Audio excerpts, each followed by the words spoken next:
ಕುಮಟಾ ತಾಲೂಕಿನ ದೇವಗೆ ಗ್ರಾಮ ಪಂಚಾಯತ್ ವ್ಯಾಪ್ತಿಯ ಮೂರೂರು ರಸ್ತೆಯ ಅರೆಮೇಲೆ ಬಸ್ ತಂಗುದಾಣದಲ್ಲಿ ಅಕ್ರಮ ಚಟುವಟಿಕೆಗಳು ನಡೆಯುತ್ತಿರುವ ಆರೋಪ ಸ್ಥಳೀಯರಿಂದ ವ್ಯಕ್ತವಾಗಿದ್ದು, ಪೊಲೀಸ್ ಇಲಾಖೆ ಈ ಬಗ್ಗೆ ಸೂಕ್ತ ಕ್ರಮ ವಹಿಸಬೇಕೆಂಬ ಆಗ್ರಹ ಕೇಳಿಬಂದಿದೆ.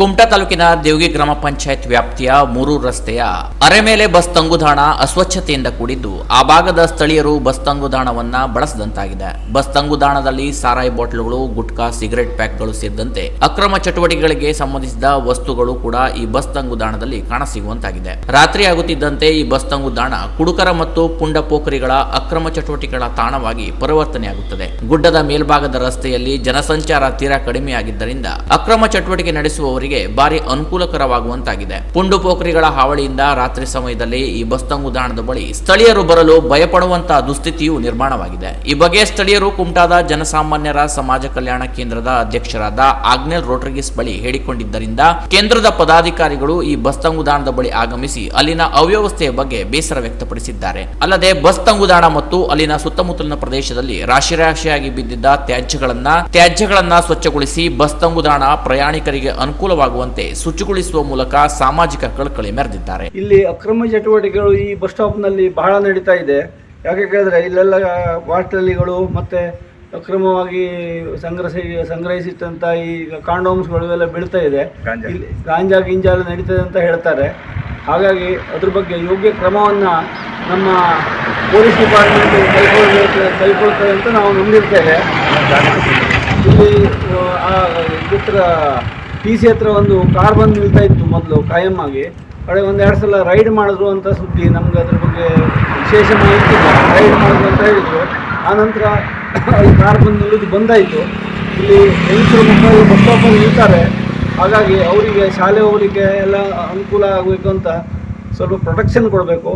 ಸ್ವಲ್ಪ ಚೆಕಿಂಗ್ ಮಾಡ್ತಾ ಇರಬೇಕು. ನಮ್ಮ ಪೊಲೀಸ್ ಡಿಪಾರ್ಟ್ಮೆಂಟರು ಈ ಕಡೆ ಗಮನ ಹರಿಸಿ ಸ್ವಲ್ಪ ಚೆಕಿಂಗ್ ಮಾಡ್ತಾ ಇರಬೇಕು. ಇಲ್ಲಿ ಇಲ್ಲಾಂದರೆ ಅವ್ರದ್ದು ಕಾರಬಾರ ಜೋರಾಗ್ತದೆ.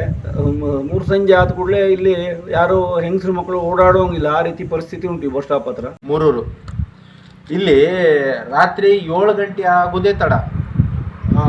ಈ ಎಣ್ಣೆ ಕುಡಿಯೋರು, ಗಾಂಜಾ ತುಂಬ ಇದು ಚಟುವಟಿಕೆ ನಡೀತದೆ. ಮತ್ತು ಯಾರಾದರೂ ಹೆಂಗಸರು ಮಕ್ಕಳು ಗಾಡಿ ಹತ್ತುವರು ಆಗೋದಿಲ್ಲ. ಯಾರಾದ್ರು ಲೇಡೀಸ್ ಗಾಡಿ ತಗೋ ಹೋಗೋಂಗಿಲ್ಲ. ಅಡ್ಡ ಹಾಕ್ತಾರೆ, ನಿಂತ್ಕೊಳ್ತಾರೆ.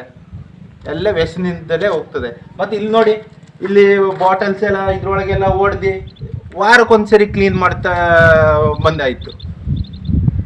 ಇದಕ್ಕೆ ಯಾವ ಗ್ರಾಮ ಪಂಚಾಯತ್ಗೆ ಬರ್ತದಂತ ಗೊತ್ತಿಲ್ಲ. ಕಂಪ್ಲೇಂಟ್ ಕೊಡ್ಲಿಕ್ಕೆ ಆಗಲಿಲ್ಲ. ಪೊಲೀಸ್ ಸ್ಟೇಷನ್ಗೆಲ್ಲ ಕಂಪ್ಲೇಂಟ್ ಕೊಡ್ತಾ ಇದ್ದೀವಿ.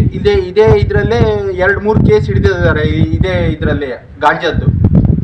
ಇನ್ನು ಈ ಬಸ್ ತಂಗುದಾಣದಲ್ಲಿ ಗಾಂಜಾ ವ್ಯಸನಿಗರು ಕೂಡ ಬರುತ್ತಿರುವ ಆರೋಪ ಸ್ಥಳೀಯರಿಂದ ವ್ಯಕ್ತವಾಗಿದ್ದು, ಈ ಬಸ್ ತಂಗುದಾಣದ ಸಮೀಪದಲ್ಲೇ ಅಂಗನವಾಡಿ ಮತ್ತು ಕಿರಿಯ ಪ್ರಾಥಮಿಕ ಶಾಲೆ ಇದೆ. ಈ ಮಾದಕ ದ್ರವ್ಯ ವ್ಯಸನಿಗರಿಂದ ಶಾಲಾ ಮಕ್ಕಳಿಗೆ ಅಥವಾ ಶಾಲೆಯ ಸ್ವತ್ತಿಗೆ ಹಾನಿಯಾಗುವ ಸಾಧ್ಯತೆಯೂ ಅಧಿಕವಾಗಿದೆ. ಹಾಗಾಗಿ ಈ ಬಗ್ಗೆ ಕುಮಟಾ ಠಾಣೆ ಪೊಲೀಸ್ ಅಧಿಕಾರಿಗಳು ಅಗತ್ಯ ಕ್ರಮ ವಹಿಸಬೇಕು. ಬೀಟ್ ಪೊಲೀಸರು ಈ ಭಾಗದಲ್ಲಿ ಗಸ್ತು ತಿರುವುದನ್ನ ಜಾಸ್ತಿ ಮಾಡಬೇಕು. ಸ್ವಚ್ಛತೆಯ ಬಗ್ಗೆ ದೇವಗೆ ಗ್ರಾಪಂ ಅಧಿಕಾರಿಗಳು ಹೆಚ್ಚಿನ ಮುತುವರ್ಜಿ ವಹಿಸಬೇಕೆಂದು ಜನಸಾಮಾನ್ಯರ ಸಮಾಜ ಕಲ್ಯಾಣ ಕೇಂದ್ರದ ಅಧ್ಯಕ್ಷರಾದ ಆಗ್ನೇಲ್ ರೋಡ್ರಿಗಿಸ್ ಅವರು ಆಗ್ರಹಿಸಿದ್ದಾರೆ. ಇಲ್ಲವಾದರೆ ಈ ಬಗ್ಗೆ SP ಹಾಗೂ ಜಿಲ್ಲಾಧಿಕಾರಿಯವರಿಗೂ ಕೂಡ ದೂರು ಸಲ್ಲಿಸುವುದಾಗಿ ಎಚ್ಚರಿಸಿದ್ದಾರೆ. ಈ ಸಂದರ್ಭದಲ್ಲಿ ಸಾಮಾಜಿಕ ಕಾರ್ಯಕರ್ತ ಸುಧಾಕರ್ ನಾಯ್ಕ್, ಸ್ಥಳೀಯರಾದ ಶುಭಾ ಭಟ್, ಗೋಪಾಲ್ ಕೃಷ್ಣ ಹೆಗಡೆ, ಸಿಂಪರಿಯಾನ್, ಲಕ್ಷ್ಮೀ ಮುಖ್ರಿ, ಕುಮಾರ್ ನಾಯ್ಕ್, ವಾಮನ್ ಉಪಾರ್ ಇತರರು ಉಪಸ್ಥಿತರಿದ್ದರು. Canara plus news, Kumta.